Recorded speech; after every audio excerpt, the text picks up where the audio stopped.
And the mic's already on? Yeah, the mic's on. Alright, so this is part 2. Part 2. Fade to white.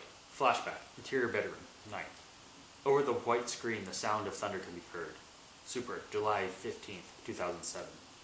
The bedroom of Miles 7 and his brother Kyle 6 appear. Kyle is asleep while Miles is wide awake. Miles turns his head to the window.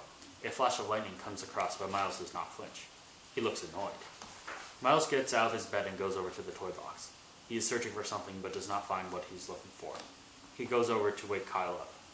Miles speaks in a loud whisper. Hey, Kyle. Psst, Kyle. Wake up. Kyle doesn't move. Miles begins to nudge him.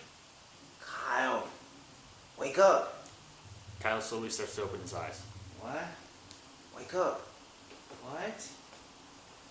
Kyle is now partially awake. He sits up and wipes his eyes. Have you seen my Zord? Your what? My Megazord. Kyle thinks about it for a moment. No. Kyle walks back over to the toy box. He searches through the box while talking to Kyle. I can't find it anywhere. I think Dad took it. Miles turns to Kyle. Kyle looks guilty. He speaks to Kyle in a whiny voice. Why?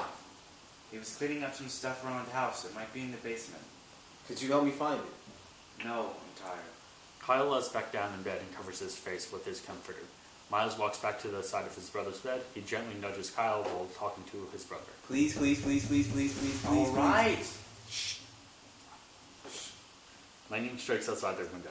The flash bounces off of Kyle's face. You owe me.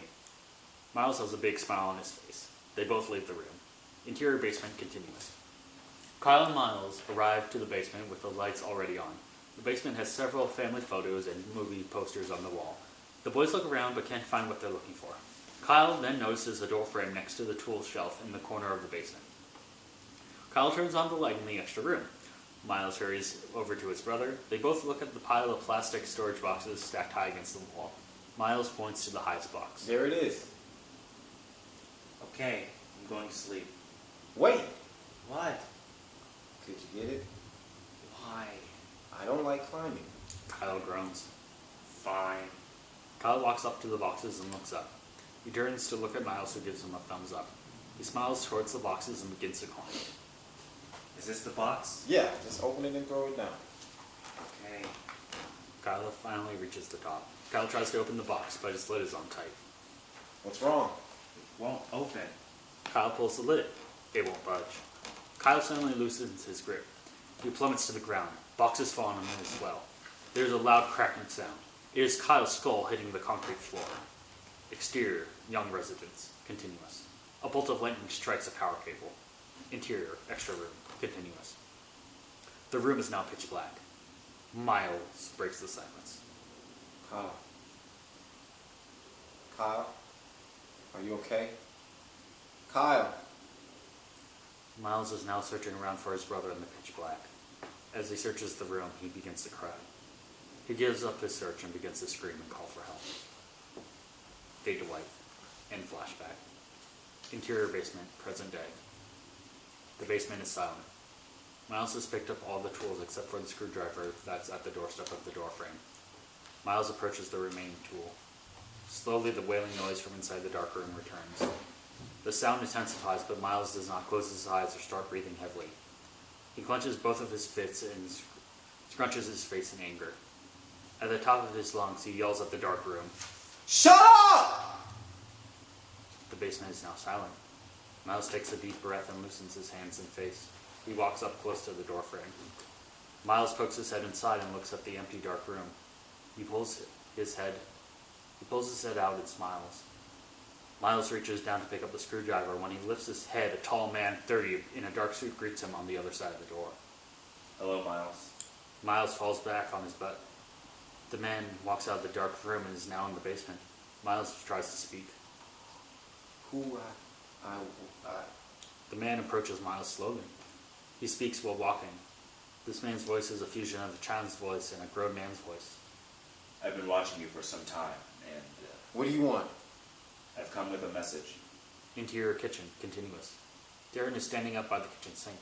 He has been hearing some of the noises that have been coming down from the basement. He looks in the direction of the sound, then turns his head and shakes it as he speaks to himself. What the hell is going on? Darron takes off his glasses and gloves and starts to walk towards the basement. Interior basement, continuous. Miles and the tall man face each other. Miles has a look of shock on his face. Kyle? Well, yes and no.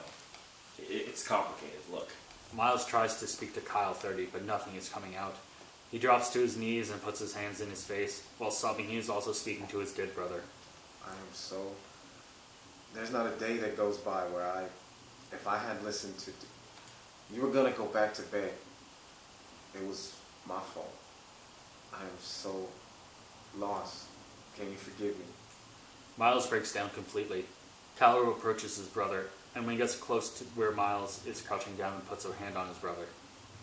Miles, let go. It was never your fault. I've been watching you, and I cannot let you suffer any longer.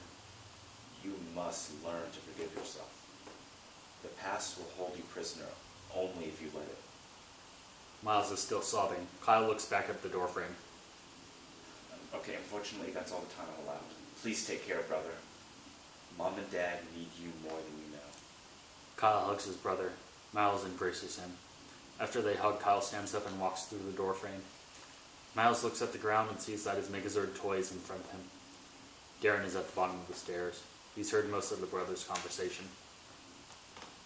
Hey, buddy? Miles looks at his father. After a moment, he begins sobbing again. I'm so sorry, Dad. Darron rushes over to his son to embrace him. Shh. It's alright. It's alright. Darron holds his son tight.